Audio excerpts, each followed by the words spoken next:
air quality is also about occupational health, right? Because we spend such a large amount of our time at work. But also we talk about risk a lot in air quality. And risk is one of these intangibles often, like particularly in air quality, right? Because we're talking about air quality impacts for most people where the long-term effects of this are very long-term and quite remote. Air quality still remains the single largest environmental risk we face as a human species. That, you know, there's no doubt about it, it's important. But most of the time when we're talking about it, I'm talking about risks with people that are in the distance, and we're talking about an invisible thing in the air that, for most, like in this room now, for most people you can't taste it. It's just you get by, you don't think about it, and if you get asthma or COPD or cancer down the line, it's probably an accumulation of something over 20 or 30 years. But with the fire service, you take that trying to deal with risk to the extreme.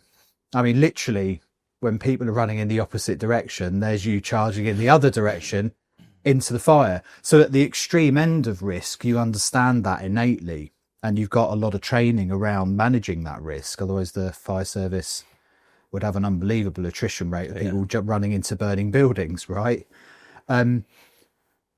But the risk in the fire service, particularly in our conversations that we've had, extends far beyond that initial phase of running into a burning building. What you see is not the end of the picture. Yeah.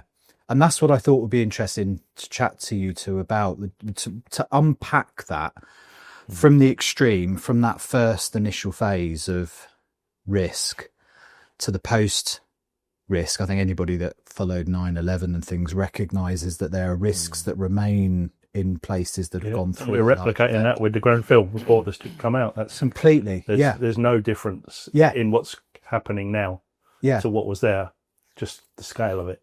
Yeah. And I guess down at a micro level, right, at individual home levels, there are people that you're not only putting fires out, but you're also going back in days later to survey them, to make sure they're safe, to do investigations. Like you're in and around those positions. You know, we're thinking of people in North America at the moment, the fire service there fighting forest fires in and around burning buildings for long periods of time, out well past an emergency. And then we have this long-term, you know, occupational risk, like everybody else faces. You're in and amongst materials what's been left. Yeah. So it's a fascinating. I mean, how do you guys kind of think about risk in general in that way? Like, there's obviously the risk in the moment, I guess. Mate, let's start there. Clearly, you're as a job, you go into places that most people are running as fast as they possibly can away. How do you countenance that at that extreme level? Is it completely based on training and protocol? Is it that reliance that the guy behind you has got your back? Is it that fundamental? I think it is on a base level. I think we are very well trained. We have a unique set of skills, and that sounds really cheesy, but we do. We have a unique mindset, the same as, you know, individuals that work in medicine, for instance. You know, we've chosen that route. Every little boy wants to be a firefighter. Here we are. So I pinch myself still, to be fair, but we do. I think we trust implicitly the kit we've got. We've been in really hostile environments in a training environment. Worst case scenario, 600 degrees Celsius, you know, you would die very quickly if you didn't have this kit on. So we've been trained to the nth degree to use that and utilize that. And we have an oppo behind us that will save our life. So yeah, it's a cliche, but absolutely. And it's fun. Yeah. Yeah. I agree with what Robbie's saying, because we have done that. And when we talk about the risk environment of that, people say, well, that's a highly risk environment. It's quite well risk controlled in actual fact. So we have all the RPE, we have the PPE, we have the procedures, we have a command structure that sits with that. So it's actually quite regimented as you're going through. A bit of muscle memory kicks in for all of those when you go to those incidents. But if you follow those, you've got everything in place to do. But when you come out of doing the initial bit of doing whatever you needed to do, whether that be a life-saving or a building that you need to protect or whatever, then like most people, they do the bit that they're really trained for. It's when you come out and then I like to call it the new normality of what's happened. So you've had the incident, you've dealt with that, and that's quite fast and instinctive, and training comes in. Then you come out, and what was the original event, the Big Bang, you've come out to a new normality, which is different to what it was before, not only for yourself, but for others. So you're coming into so now you're dealing with a different set of risk parameters. And for us, that's air quality and contaminants and stuff like that. So now you're in a different arena. You're probably in a slowed down mode. You're probably now, your guard has gone down because now your adrenaline's less than it was before. So you're moving in a different environment. Do we train for that environment? You could argue, well, yes, we do. But actually, it's easy to drop a guard or thinking, well, that's just part of the job. Actually, what we know now is actually that part of the job is just as important as dealing with that first bit. There's the acute exposure. The second bit is probably a bit of acute and lots of chronic.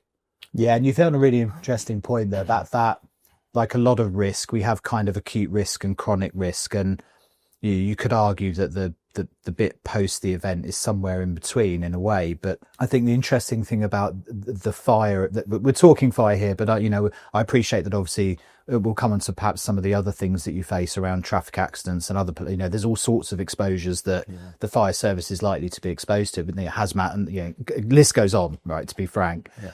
But we're talking fire because, I think people's heads go straight there when we talk about the fire service. I think as humans, we have an ability to train for extreme events for short periods of time where you have very rigid protocols, you have a hierarchies of management that pull you out if there's certain thresholds across of risk. And it's a controlled as an environment as it can be in the chaos that is an emergency, right? And so you control that as rigidly as you possibly can because it is an extreme event.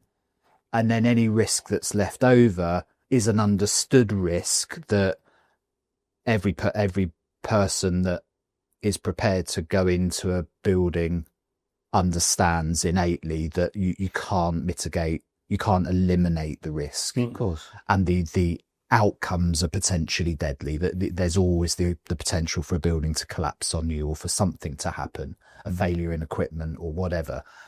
So you understand that and you can protect yourself as much as you can, and that's a known risk in that environment. Because we're talking about kind of principally air quality risk here, is there, because these days I guess every fire you're masked up and you're protected as high as you can. Are you exposing yourself in that first scenario, in the emergency event, to risk? Or is that fairly limited, you think? It is dynamic. Again, it comes back to culture. Traditionally, we've learnt loads more in the last 10 years or so, but traditionally people would walk into a fire as an OIC, as an officer in charge, behind the team without breathing apparatus on, just to check the boys are okay. And there's a neutral plane, so the over and under pressurization creates a neutral part. And where you can see the fresh air, if you like, you can see light underneath that horrible smoky stuff. Yeah. And we would have governors, as they were called, literally, what we got in there, son? Yeah, it looks all right. They're all dead now, funnily enough. Yeah. Yeah. The white hat syndrome, it used to be called. Yeah. That you're protected. If you had a white helmet on, you were an officer in charge. Then actually... You had some invisible cloak of protection around you. Exactly that. And we know that not to be the case. So depending on the fire scenario, you referred to North America.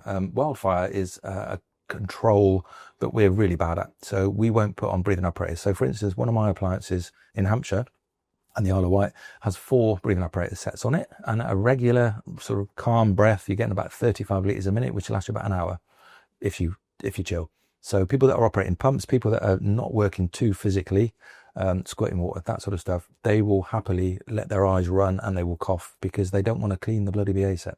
So we are, I would say we are exposed much more than we should. We have the equipment. We often don't default to that equipment from a respirable air point because we're lazy.